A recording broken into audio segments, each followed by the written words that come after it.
it's great to be able to introduce this year's Robbins Lecture, organised by the Michael Ramsey Centre for Anglican Studies and the International Centre for Moral Injury.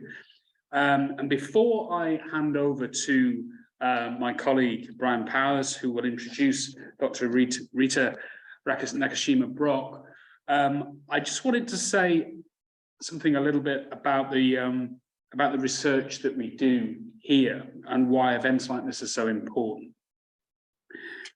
The International Centre for Moral Injury, for which Brian is the Vann director, really does encapsulate a key aspect of the research that we do here in the Department of Theology and Religion.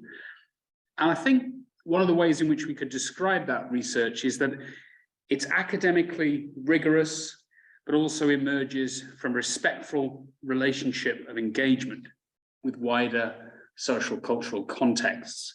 And that could not be more clear in a centre that dedicates its work to such a morally important, socially important issue as moral injury, about which we'll hear more today.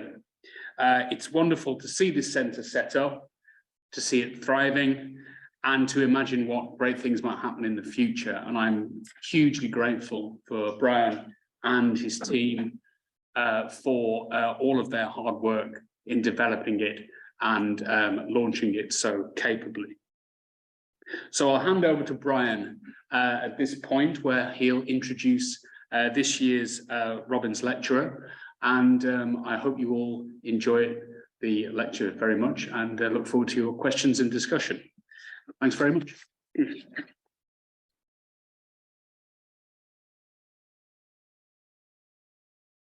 Thank you, Matt. So good evening. My name is Brian Powers, as Matt has suggested. I'm the inaugural Bernard William Vann Fellow in Christianity and the Armed Forces here at Durham University, and as well as the Executive Director of the International Center for Moral Injury. So it's my pleasure to welcome you, both those who are with us here in person here at Durham University, and certainly those who are joining us online, to the 2023 Robbins Lecture. Our event tonight, as Matt said, is hosted by both the International Center for Moral Injury as well as the Center for Anglican Studies, and its director, Canon Professor Michael Snape. The ICMI has enjoyed the institutional support of the Center for Anglican Studies in its first year, and tonight's collaboration is something of the capstone of that partnership. CAS has a robust series of events throughout the academic term, and tonight's lecture concludes their program for this year. But I would invite you to check the Center for Anglican Studies website for next year's program as the autumn term approaches. As tonight's lecture resonates deeply and directly with the aims, vision, and purpose of the ICMI, should just note that the Center for Moral Injury is committed to producing and receiving new scholarship on moral injury, facilitating new research by building networks of academic scholars, military officers, chaplains, clergy, and others with knowledge of and expertise in moral injury. The ICMI seeks to create and develop resources for pastoral counselors, caregivers, churches, and faith organizations caring for morally injured individuals. So each of these things really impacts the center's ultimate goal of increasing an understanding of the causes and impacts of moral injury and facilitating increased care for those experiencing it. So, without further ado, I am truly proud and honored to be able to introduce our speaker for the evening, Reverend Dr. Rita Nakashima Brock. Rita is the Senior Vice President and Director of the Shea Moral Injury Center at Volunteers of America. She leads the organization's efforts to deepen understanding about moral injury in the many populations who experience it. The center builds on Volunteers of America's work, spanning more than a century, helping veterans and others who live with this emotional trauma. A noted theologian, Dr. Brock was the founding director of the Soul Repair Center at Bright Divinity School as well, where she was a research professor of theology and culture. She's co-author of Soul Repair, Recovering from Moral Injury After War, a 2012 pioneering work which inspired much of the current research at the intersection of religion and moral injury. She's a leading national expert on moral injury in combat veterans and has offered trainings for VA mental health providers, for professional chaplains, and for veterans and their families. Rita's provided certainly a great deal of intellectual support as well to the ICMI here at Durham, serving as a respondent for our April conference, and has been deeply engaged in our webinars and conversations. That continues tonight with her lecture titled Unbinding Souls, the Use of Ritual in Moral Injury. So it's my pleasure to welcome my esteemed colleague, valued mentor, and good friend, Rita Nakashima Brock. Welcome. Thank you, Brian, for that generous introduction. First of all, I just want to congratulate Durham University for having the insight to bring Brian to your community, and to him for doing all the amazing things he's done in the last 5 years, including creating this international center. It's, I think, the first of its kind in the world. So I think it's fabulous, and look forward to partnership from us at Volunteers of America. Volunteers of America is a social service nonprofit, and I moved from academic work to Volunteers of America in order to be able to actually put together recovery programs, which as an academic I couldn't do. I just could teach about things. So I'm going to be talking about a program I put together today that actually was successful in helping veterans recover from moral injury. But I also want to say that the research now is exploding in moral injury. It's a really important breaking field, I think, in understanding forms of human suffering that matter a great deal. And it's no longer only being talked about in relation to military experience and veterans. It's been, there's a major new book in the United States called If I Betray These Words, about moral injury in medicine, for example. It's a significant piece of work, I think. And this is just, they're just things popping up all the time. So it's a great time to be having an international center for moral injury, because there's lots of people you can invite now to come. So I'll begin. In March 2010, so 13 years ago, I had the great good fortune to meet two people who would become important friends and companions on my journey of creating a successful program to unbind the souls of military veterans trapped in the suffering of moral injury. The two are Dr. Jonathan Shea, a psychiatrist for Veterans Affairs in the United States and author of a book, 1994 book, Achilles in Vietnam, Combat Trauma and the Undoing of Character. He was the first person to read Homer through the lens of a military veteran. It's a very interesting book. And the other person was Colonel Herman Kaiser Jr., a retired distinguished U.S. Army chaplain who would, in July 2012, so 2 years after I met him, co-found with me the Soul Repair Center at Bright Divinity School in Fort Worth, Texas. The center's mission was to educate the public, especially religious communities, about moral injury in military veterans. That mission was based on a unanimous recommendation of the 2010 Truth Commission on Conscience in War, which I helped to create. I met the two of them in their roles in that commission. Chaplain Kaiser hosted it, and Dr. Shea testified as an expert witness on the impact of trauma on people who serve. In the midst of commission preparations, in late 2009, I received a pre-publication copy of the now classic 2009 essay on moral injury by the Brett Litz VA clinical team, the Veterans Affairs clinical team. That team reintroduced and expanded on the concept nearly 2 decades after Dr. Shea had first used the term in 1994. Gabrielle Latini and I, as co-creators of the Truth Commission, sent the essay to the 100 commissioners and to the 9 veterans who were testifying and the 5 expert witnesses who were at the commission's public hearing in Riverside Church in New York City. So I'm going to pause a minute here because I named a lot of names. I'm going to pause here for a minute and define moral injury, because I know it's still, even though the field is exploding, kind of a relatively new term for people.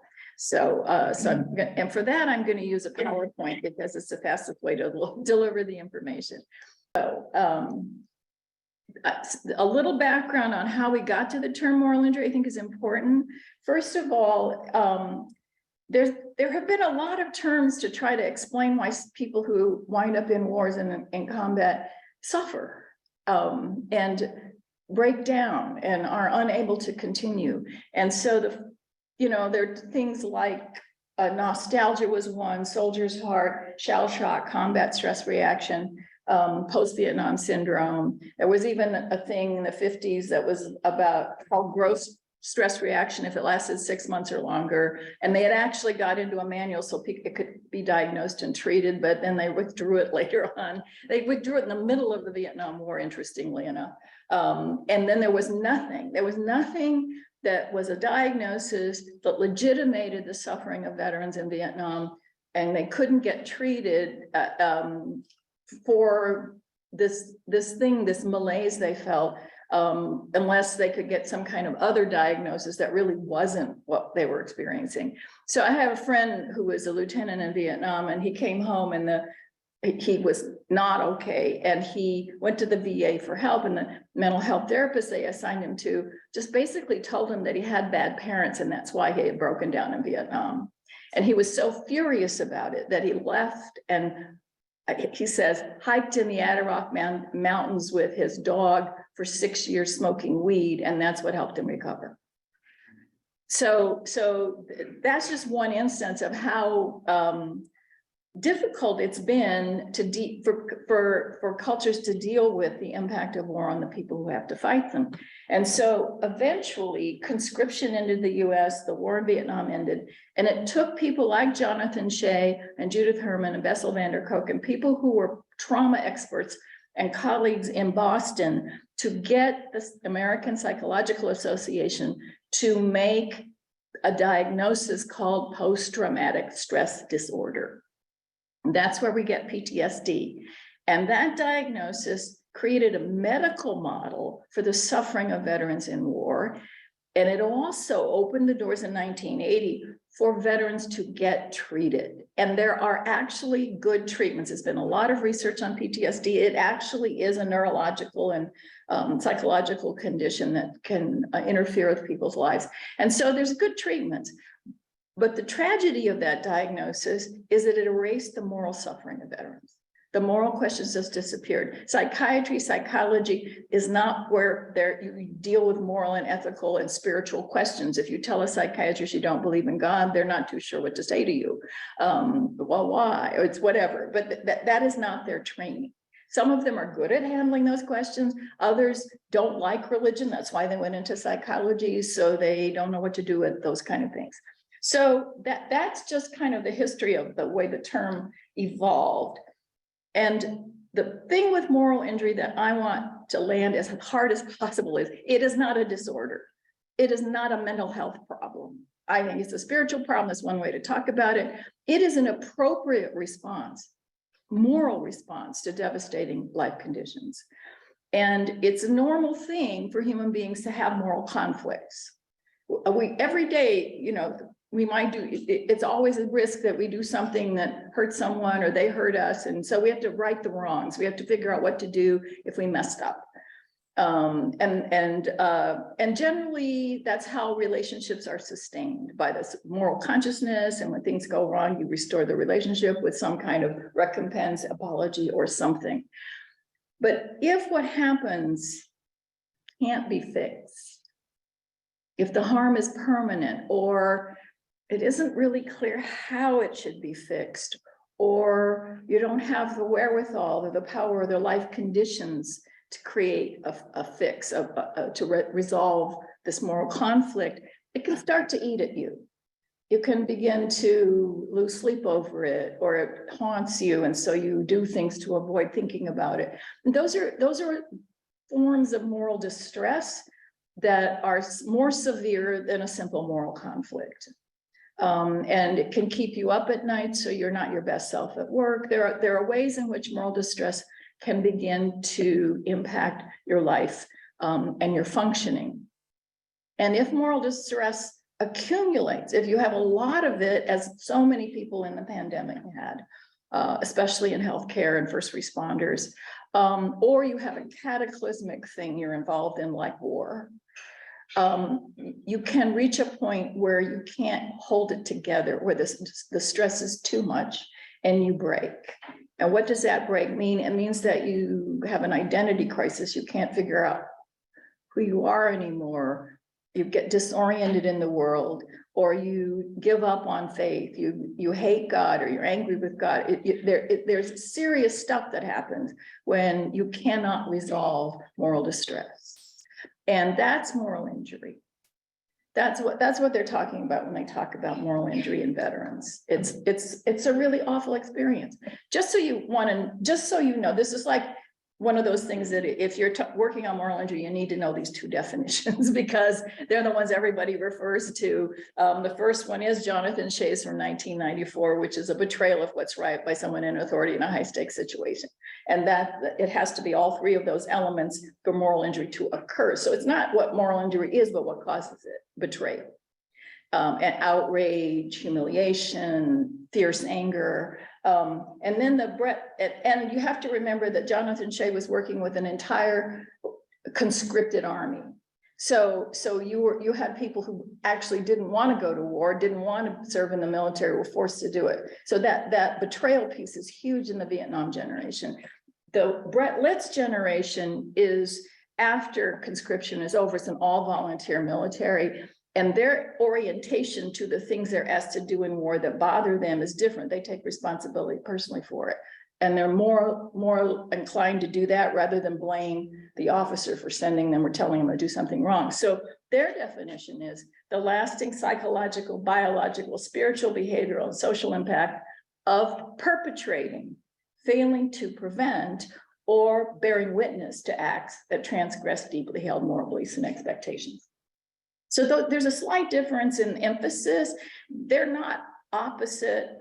Larry Sullivan in his book on moral injury refers to them as as receiving or receptive moral injury and agential, that you're the agent of moral injury. But as Brian did in his talk recently, he problematized too clean a distinction between those two things. And there's a lot more overlap, I think, than the definitions would suggest in their little encapsulated ways. And Shea will say the agent of harm can be the self, not just an officer, the self. And Brett Litz's team does say, or betrayal by an authority. So they're closer together than you might think.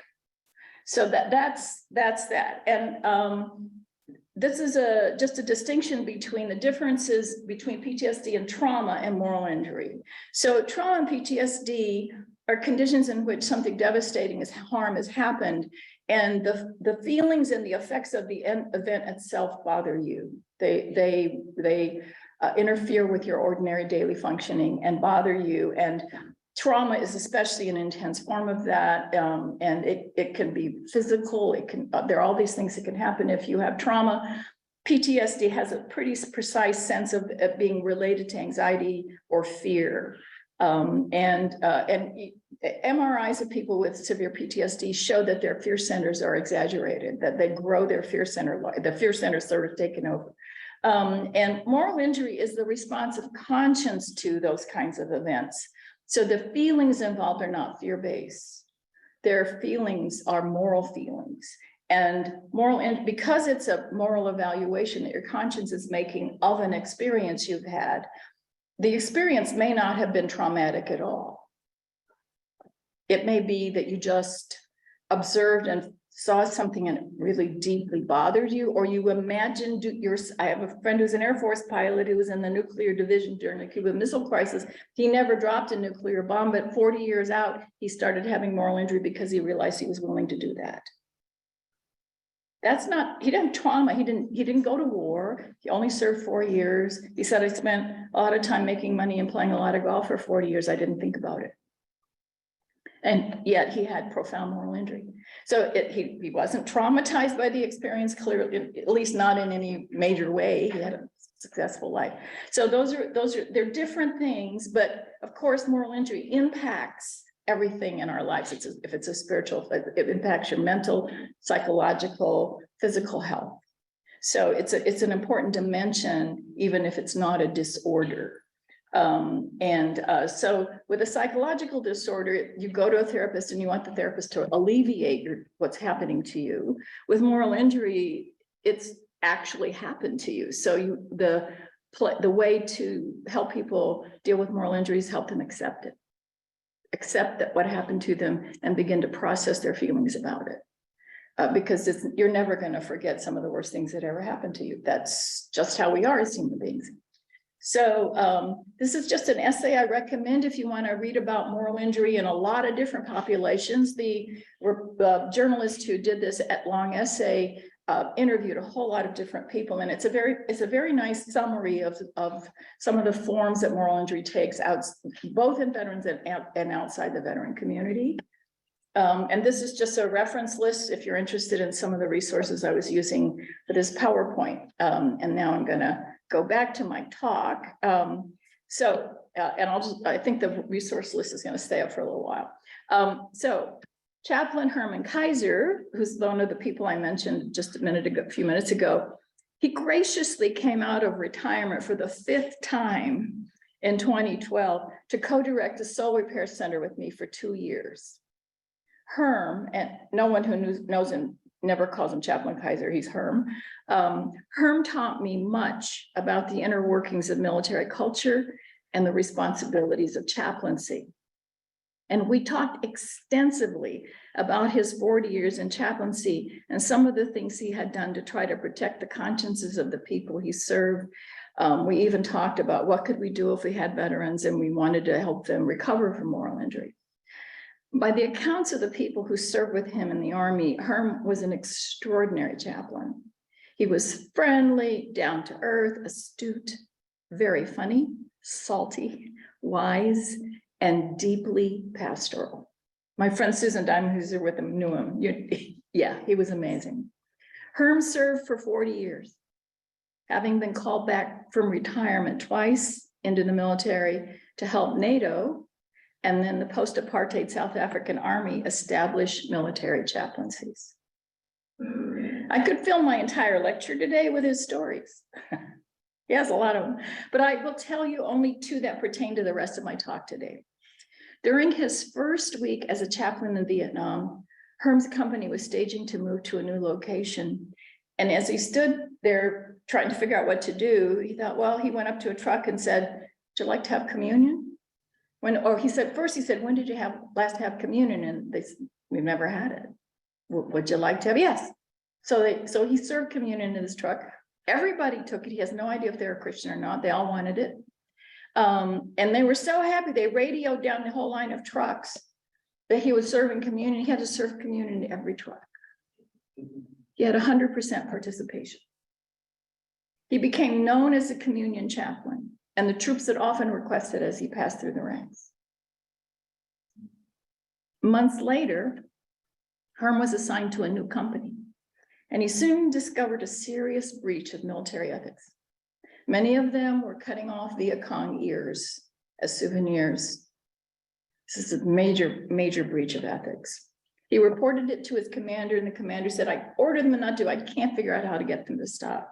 So Herm said, "Well, would you let me gather the company and talk to them?" Okay. So he said to them, "I know you want souvenirs. So if you find a weapon, an insignia, ID, military ID, something like that, keep it. That's a souvenir. But if you find personal effects, if you find a wallet, a picture, or something about them as a person, give those to me." So pretty soon he had 2 huge duffel bags full of wallets and pictures and personal effects. So he called the company back together, and he said to them, "If you had died in battle, you would want your family to know what happened to you. So we're going to send these bags to the Red Cross in Saigon and hope they can get these materials to the families." And then he had a brief memorial in which he prayed for the families of the fallen and for the safety of his own troops. And then he blessed the bags for their journey, and the ear cutting stopped.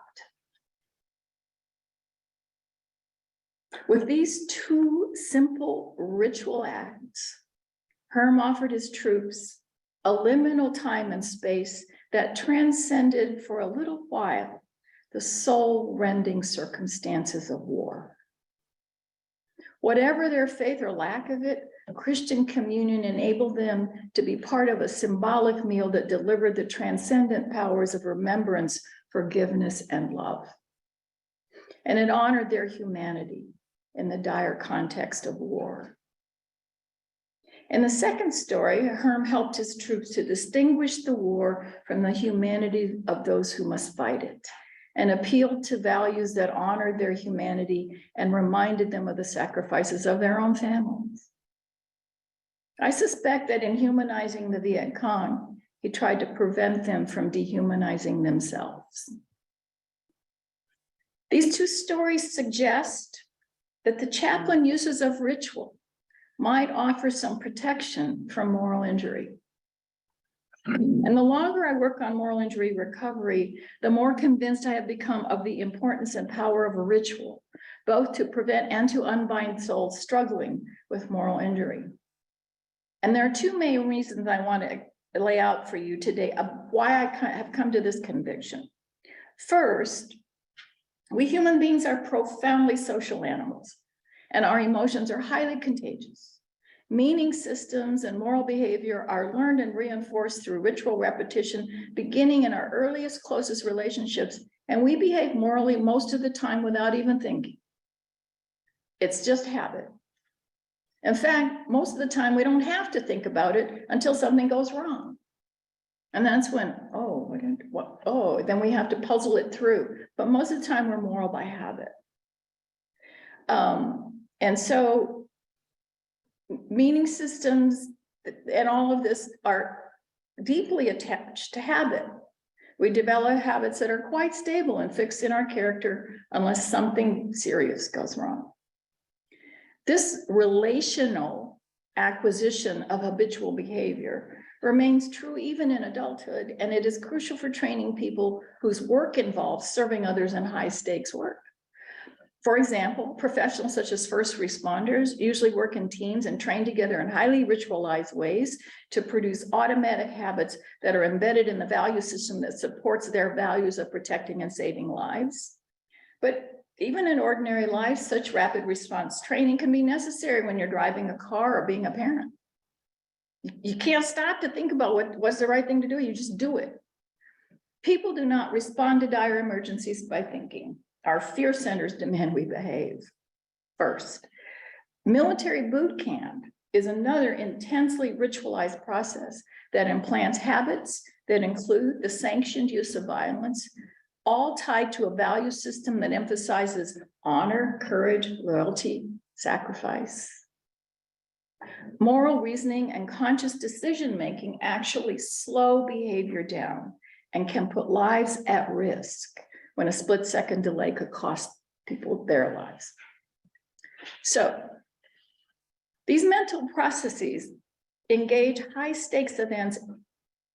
Our mental thinking processes that slow things down actually are engaged high-stakes events after the fact, usually after the shaking and the shock and the fear have gone down, and you can think about what happened. Sometimes that's within minutes of what happened, sometimes days, months, or even decades later, that thinking can kick in. Once a narrative can be constructed about what happened, the experience can be morally evaluated. And that's why PTSD isn't moral injury, because PTSD often involves memory loss. And it's also why sometimes treatment for PTSD can cause moral injury, because once you get a narrative, then you start evaluating what happened. But before, you couldn't remember it all very well, and it was very confusing. It's only when it's not confusing and you realize, oh my God, I did that. Or, oh my God, they did that. That's when the moral injury kicks in.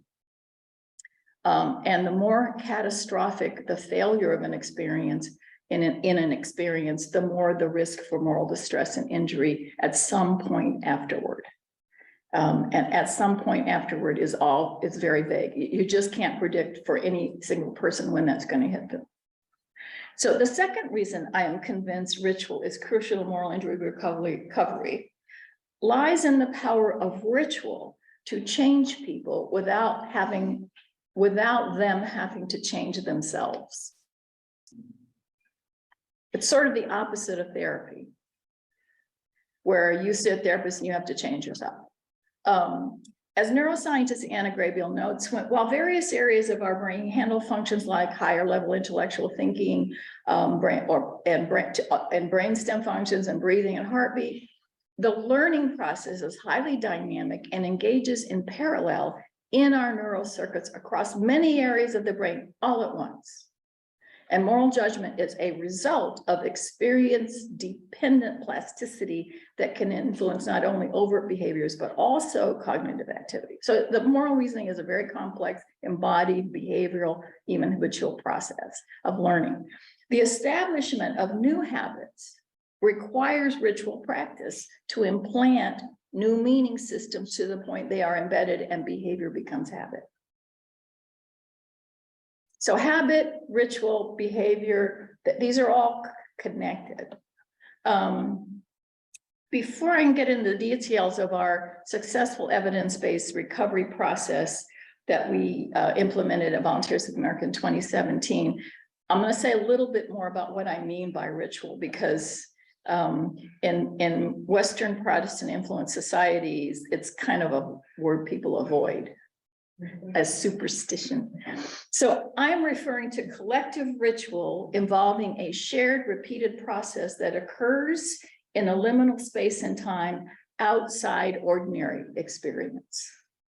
I found extremely helpful to the way I'm thinking about ritual, a particular book by a group of authors that's interdisciplinary, cross-cultural, anthropological, and historical. It's called Ritual and Its Consequences on the Limits of Personal Sincerity. And it's led by a team of authors. The lead on this team of authors is a man named Adam Seligman. All cultures use ritual to manage and integrate powerful forces that might otherwise overwhelm us, such as death, illness, moral failure, and major life transitions like adolescence and marriage. People enter a space, a room, a building, or an outdoor area that has been prepared for the ritual and is the site where the special activities take place. Participants may physically cross a threshold into a temple or use an ordinary place like a hospital bedside for prayer. The time and space of a ritual are liminal. In other words, you're not doing an ordinary activity. It's bounded. It has a purpose. It's liminal, it signals that when you start a ritual, you have what's called a meta communication that signals the ritual is starting. Like, let us pray. Then everybody's, oh, okay, now we're doing that.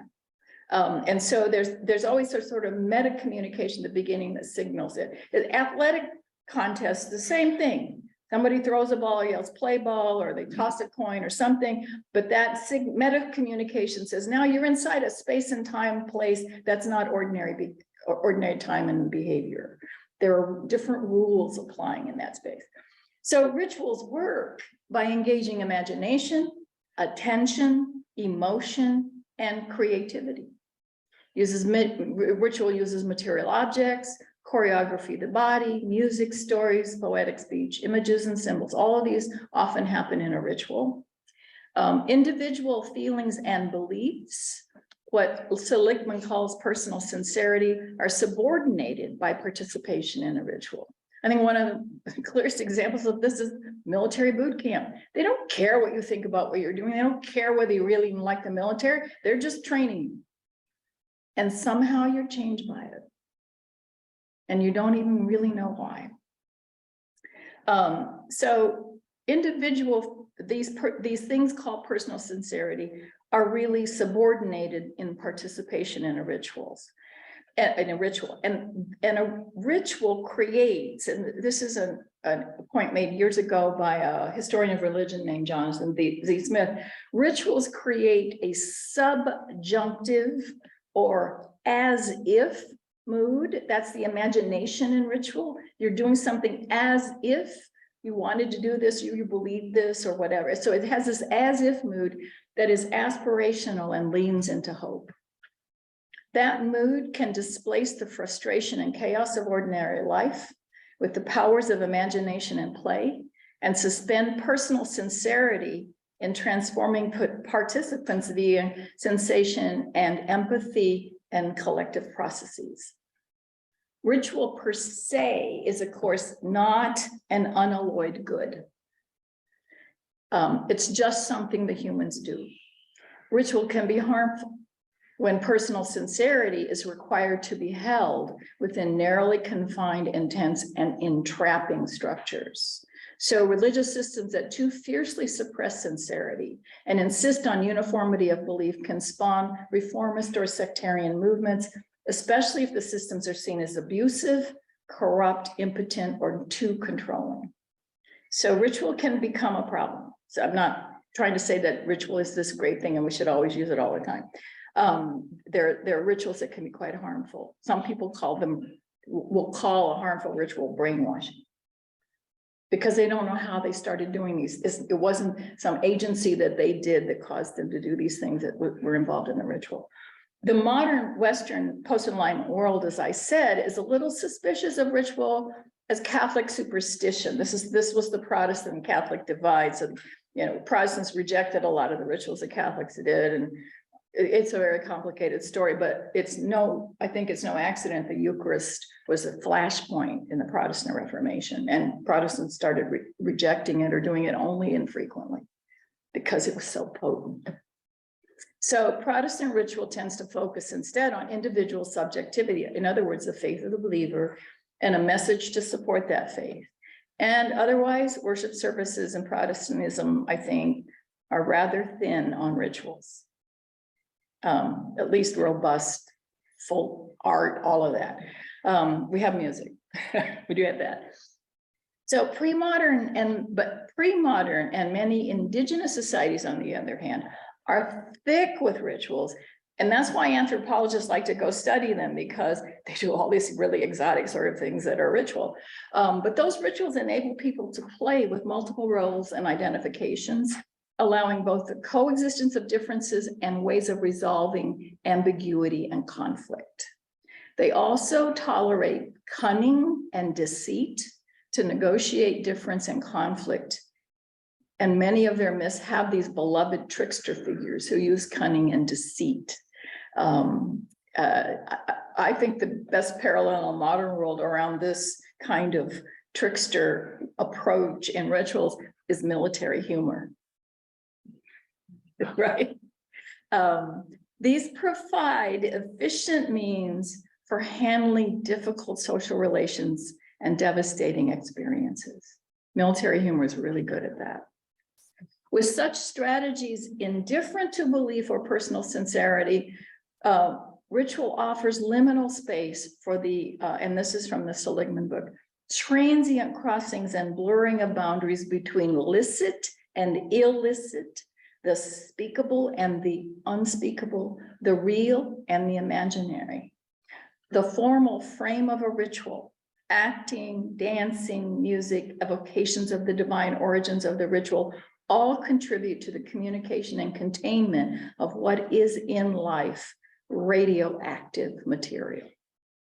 Ritual can take a lot in.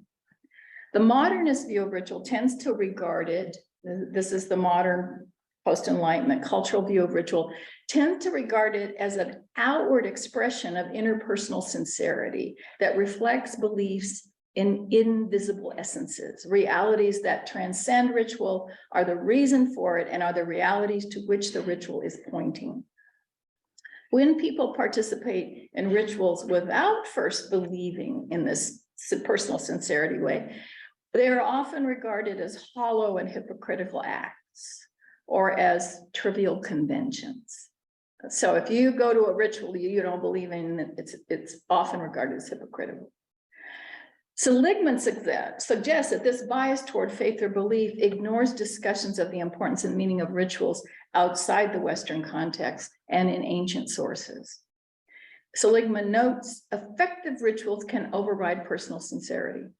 Hence, and he says, ritual and sincerity offer alternative modes, So ritual is one mode, sincerity is another mode of framing social thought, action, and interaction. The balance between them and differentiation of realms that each addresses in society have critical consequences for the ways individuals experience the world and significantly the social order. In its effectiveness, ritual is not best understood as congruent with something else, such as a magical imitation of desired ends, a translation of emotions, a symbolic acting out of ideas, dramatization of a text or such. Rather, it is a collective process of handling conflict, confusion, and moral struggle in a formal, organized way. This transformative force of ritual is especially useful in handling the struggle with multiple role conflicts and moral contradictions. It engages inner ambivalence about experience without putting the weight on individuals to manage the struggle solely via their own personal sincerity. Ritual gains force when incongruence is perceived and thought about. Rituals can hold people's humanity and heartbreak in the direst of circumstances using imagination and expectation of change and the agency of participants in managing chaos and tragic realities. So I'm going to skip a little bit of this because I want to tell you the stories that came out of the work I did in a pilot program that Herm Kaiser and I first began to think about way back in 2012. And at my invitation in 2017, an interdisciplinary team, when I moved over to, that was just as I moved over to Volunteers of America, and they funded this team, and I invited 8 experts to meet for 4 days to create a recovery program for veterans with moral injury. So Jonathan Shea and his friend and colleague at the Boston VA, James Monroe, who's a psychologist and US Army veteran, co-chaired the team. And Jonathan remained the senior advisor throughout the pilot. And anytime I didn't know what to do, I called Jonathan. And he was just great to work with. So the first decision they made as a team of planners was that the program would use the military squad bonding method. So a squad in the military is a small group of individuals that are a team that work together. And they're like maybe 2 to 12, somewhere in that size. It's a small group of people, but they're very bonded because they do a task together. So that squad model was going to be used, and that the program would be co-facilitated by veterans, not by professionals, not by mental health people. The second was that the ideal way to implement the program would be at a retreat center in an intensive boot camp-like immersion experience in a beautiful place. Over the course of the long planning weekend, the team, with incredible creativity, insight, and collaborative goodwill and determination, created a program we would eventually call Resilience Strength Training. We built an educational training program rather than a mental health program for several reasons. Moral injury is not a disorder. Number 2, spiritual health has profound impact on other parts of people's health, and our focus was spiritual. And due to the fact that in the military, clinicians must report a mental health diagnosis to the commander of the unit in which the person serves, mental health treatment is often stigmatized in the military and can cost people promotions or even a chance to stay in the military. So without a professional involved in the group facilitation process, there was no diagnosing and no need to report things. Instead, we created an extensive facilitation manual. We have a 125-page facilitation manual for the veterans who are doing the facilitation, with a big troubleshooting section and how to do the facilitation. So they have it to refer to throughout the process, and a script on how to do the exercises. So there's some quality control about how they're done, and they don't have to memorize all this stuff. It's hard enough for them to help lead the groups to have to memorize everything. So we created the facilitation manual and the script, and we also trained them for about 40 hours in how to facilitate the process. They got to practice it a lot and learn from each other. The program administrator who ran the program provided clinical backup. The program administrator was a mental health professional in case the veteran facilitators encountered a problem they couldn't didn't know how to handle and didn't feel competent to handle. And the clinician debriefed them every day to consult about any problems they had encountered and to assure that they were not overwhelmed by the work they were doing. So that it was the care and keeping of the facilitators was the program administrator's job. The program taught participant skills like deep listening. The participants came and they got instruction on how to listen with an open heart and quiet mind. That's the deep listening process. And when people spoke, the response we taught people was silence. Just receive what's heard. Also mindful breathing. And mindful breathing was key to calming down stress and cortisol in the body. It was used at the beginning and the end of every sharing session, about 2 hours. And we taught the facilitators how to use mindful breathing when a group got emotionally overheated. And so that was a skill that the participants learned for themselves and facilitators used. So, and then we gave them an hour of spiritual practice every afternoon that sometimes is meditation or trauma release exercises or labyrinth walking. We use a number of different yoga. We encourage empathy and compassion for others and self throughout the sharing and just the process of the 50 hours. The process takes 50 hours, 5 days. We integrated creativity through art, making art, writing stories and poetry, singing and dancing, and playful activities. From November 2017 to June 2019, 95 veterans went through this program in New York and Los Angeles, where we had big groups of veterans that were served by VOA. As the project director, I was at every one of those groups, at least for part of the time, most of the time for the entire 50 hours, but at least at the beginning or at the end, I wanted to see what was going on. I had no access to what happened in the groups. Everything that happened in those groups was confidential.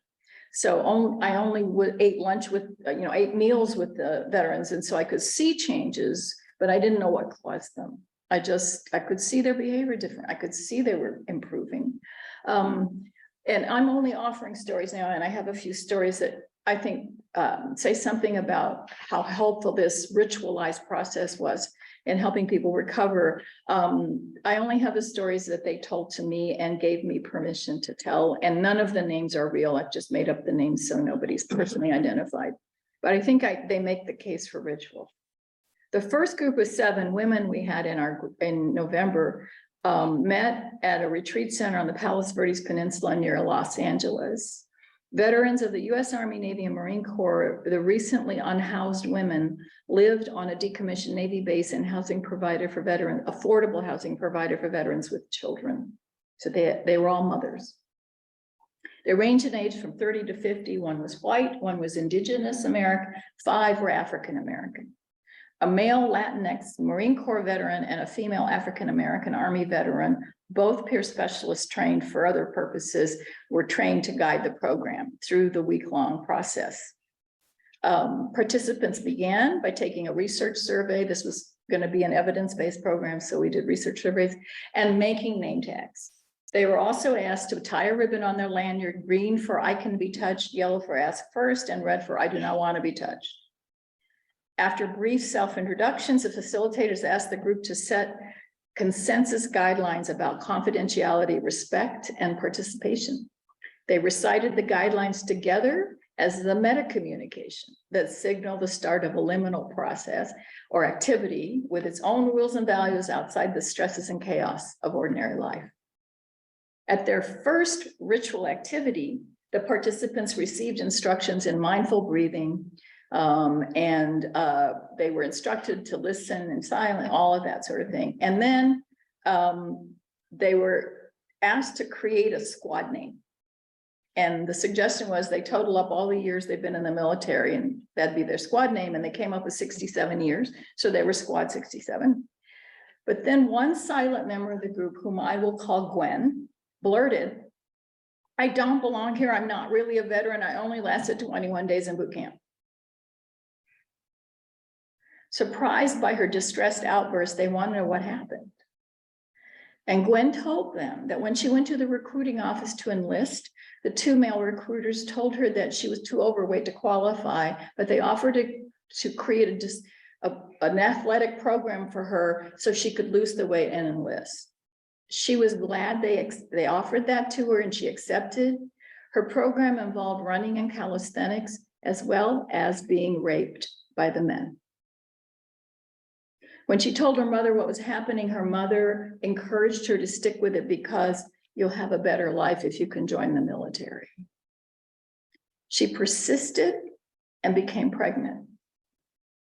When she told the recruiters, they found a female recruiter who took her to a clinic for an abortion, after which they enlisted her. I only lasted 21 days in boot camp before I melted down, she said.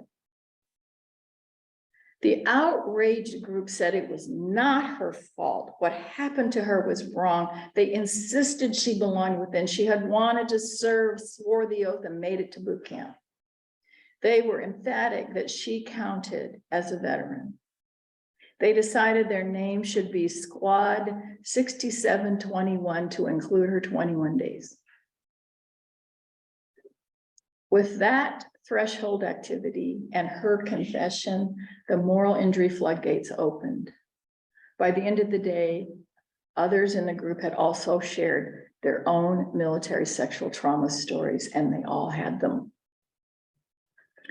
Every afternoon before dinner, the group spent an hour learning spiritual practices such as yoga, meditation. The retreat center there had a Chartres-sized labyrinth that was designed on that cathedral in Chartres. And so the facilitators read the retreat materials about how you use a labyrinth. They decided they would try it with the group. So the second afternoon, they pushed all the participants into the labyrinth 2 minutes apart at a walking meditation pace, and then they followed them in. And so they were walking and they met in the middle and they waited for the facilitators to come, and they were standing in the middle and they were waiting in silence. And one participant observed, when I was walking around all the turns, everywhere I looked, I could see one of you. It made me realize I'm not alone, and there are people who support me and have my back. Gwen, who had put a red ribbon on her name tag, took it off and said, I don't want this anymore. I need a green ribbon. Another participant untied her green ribbon, ripped it in half, and gave her the other half. And then the entire group had a huge group hug. The next day, all their ribbons were green. Labyrinths have an ancient history of ritual uses. After this group found it so powerful, they integrated a labyrinth walk. We'd integrated a labyrinth walk into every group wherever we could have a place to meet where they had one. If they didn't have one, we do walking meditation. It was not only that was not the only ritual activity this group did that worked so well. We added it to all the programs. The last night they were to be together, they wanted to have a place to burn things they wanted to let go of. This is Southern California where the fire danger fears. So this retreat center found a concrete portico and put a little barbecue pit so we could, with coals that we could burn. We had been using the Tibetan Buddhist tantric principle of facing moral injury pain is like sitting in the fire, but you have to do that in order to burn clean. And it's very painful. It's like sitting in the fire. Does this metaphor may have inspired their request for a fire? We really don't know, but we gathered with them and they invited those of us who are not in the group, not in the confidential group, but the program administrator and me to be there with them because they were so proud of what they had done that week together. We gathered in a circle in a concrete place, and each member of the group had a piece of paper from which she read that then she put in the coals. And as each person read and there was silence as the paper burned, and everybody just watched the paper burn. And then there was silence, and then the next person spoke. One of the participants read a letter in which she forgave her rapist. Another, Liz, prefaced her reading with, I've had so much pain in my life that I did not feel like myself if I was not in pain. And then she read, my pain began as a child. I was sexually abused by multiple members of my family. My mother did not love me. I joined the military to get away from my family. I was raped in the military. When I left, I became addicted to drugs, went to prison, and lost custody of my son. I've realized this week that I don't have to be in pain, and I am burning my pain. And she dropped it in the fire. Liz had so much difficulty during the first 3 days of the program that she became ill during some of the sessions, physically ill. The first time it happened, she told the program administrator she wanted to go home. The administrator suggested she first go to her room and lie down, and if she felt better, she could return to the group. She followed this suggestion several times, but continued to feel homesick for her 6-year-old son. So midweek, the administrator suggested she skip the evening program and spend the time with her son. If she wanted to, she could return in the morning, and if she didn't, we would understand. She came back and finished the week. When Squad 6721 returned home, they changed their self-isolating neighborhood into a more connected and engaged community. 3 of them trained to become RST facilitators. 1, inspired by the art making activities in the program, did it for the children in the community on a monthly basis. 2 participants have bought their own homes. 1 has entered a doctoral program in organizational management. And at a reunion event in November of 2019, 2 years after this group happened, Liz, who had so much pain, her adult son that she had lost custody of, that was now living back with her, pulled me aside and said, he was at the reunion with her, "I know this program is for veterans, but it is also for the families. My mother was so different when she came home from that week. She stopped being mean to me and my little brother, and she listened to us. You saved our family, and I just wanted to thank you." Our second group was in New York, 8 men, as racially diverse and complex as the women's group. We had 2 Vietnam era veterans in their 70s who had recently been unhoused, and a Muslim in his 50s. It was facilitated by an African-American Army veteran in his 50s, Tim, who had shot himself in the heart, and an African-American woman, Kate, in her late 30s, who during a role play activity became beloved by the participants for playing the part of their mothers. When Tim shared his attempt to die with his group, his openness elicited stories from several participants about their own attempts to die by suicide. At the squad's concluding certificate ceremony, Tim issued an open invitation to anyone in the group to join him in pledging not to die by their own hands. 5 stood with him and making the pledge, while the rest of us cheered. Veterans in that group reconnected with estranged children or families, found jobs, undertook service projects, became peer specialists, and in one case, married after years of being unhoused and in suspended grief at the loss of his beloved wife. He attended a reunion with his fiance's name tattooed on his arm. RST used multiple strategies, writing, making mass dancing, role-playing, to help participants remember, examine, share processes, and reflect on their experiences collectively, so they were never alone when they had to do this. The participants, some of them were actually sent by their therapists to the program when they started seeing the results of some of the ones that went through the program. Many admitted that they told things to their squad that they would never have told a therapist. They were too ashamed to tell a therapist. At the end of every sharing session, we gave them a time to record simple words on popsicle sticks. This was something I did. Our first program administrator thought this was a good idea. So they would write at the end of a sharing session, they could write a word on a popsicle stick and keep it or give it to someone else to share from things that they received from each other. And at the end of the process, last afternoon they were together, they were required to take all of their popsicle sticks and make a new moral house that they had collectively created for each other. In 3 of the groups, a veteran who had been there on the first day for various reasons weren't able to complete the week. So those squads actually put a person in the doorway of the house so they wouldn't leave them behind, even though they didn't get to be part of the process. So I thought it was lovely. Jacob, this is my last story. Jacob, a white Air Force veteran in his late 60s, actually didn't want to be in the program. He had followed his only friend. He was in transitional housing, he'd been recently unhoused, And his only friend in that transitional housing program, a veteran half his age, decided he wanted to be in the program, and so Jacob didn't want to be alone in the transitional housing program, so he went with him. But he was tiny. He was a very small man, and his skin was sallow, and he had this very long oily beard that he stroked like this all the time, and he had dirty hair and a knit hat on top that was also filthy on top of his head, and he had a dirty parka, and he was huddled inside his parka, and he was shaking. That's how scared he was. And he kept saying, "It's too hard, I can't be here, I'm scared, I have to go home." But his friend wouldn't leave, and he wouldn't leave without his friend. So he would sit in the group like that. And the facilitator said, well, he just sits there and he shakes and says, and he doesn't participate, and he just says, I need to leave, but he doesn't.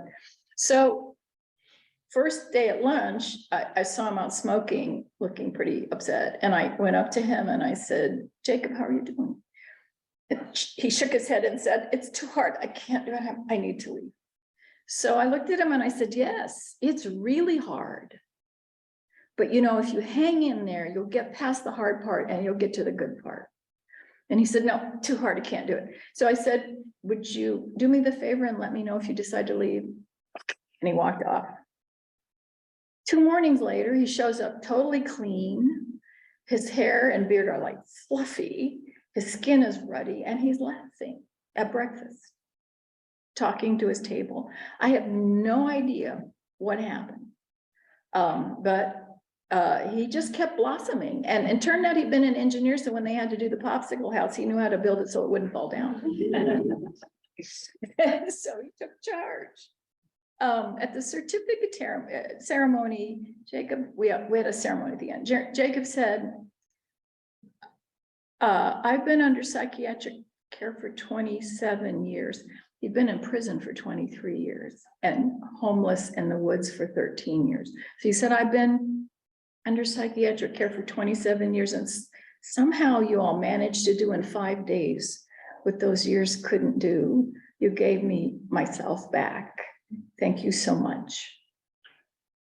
When he returned home, he started playing a guitar because he'd once been in a rock band, and he connected with a nephew he hadn't seen in decades. He continued to struggle sometimes with fear and executive functions because he was in his 60s, but he was pleased to let me tell his story because he was so proud of what happened during that week for him. Ritual is a multidimensional process for supporting recovery from moral injury in a collective context where all can benefit whatever they bring to the ritual.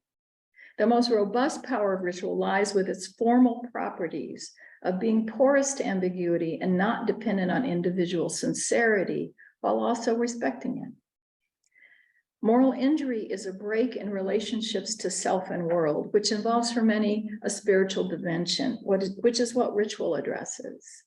As Seligman writes, ritual helps teach us to recognize the fragmented and discontinuous nature of the world, the endless work entailed in building and refining our multiple and often conflicting relationships within that world, and the ultimately tragic fate of that work. And it helps teach us the powers of ethical action based upon such a tragic vision. RST is an evidence-based program. We actually have data that show that it worked to do what we hoped it would do.